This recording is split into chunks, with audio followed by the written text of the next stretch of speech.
Today we'll be going over the 3 steps for identifying your original spiral balance. This process will require removing your balance from the window. Take a look at our how-to guide on removing spiral balances if you need additional help.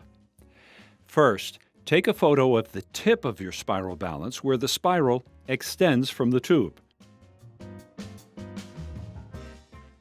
This picture is needed so we can see the color of your balance tip, which determines the strength calibration of the spring. If your balance doesn't have a tip, or the color is too faded to make out, we'll need to know the exact weight of your sash.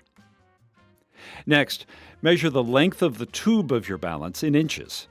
The tip portion is not included when measuring the length of the tube.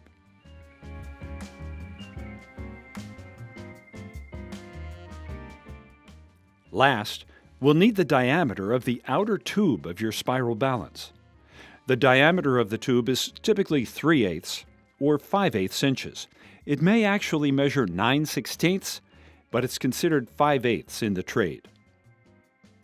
Once you've gathered the necessary measurements and photos, send your inquiry to our experts through the part identifier at Swisco.com.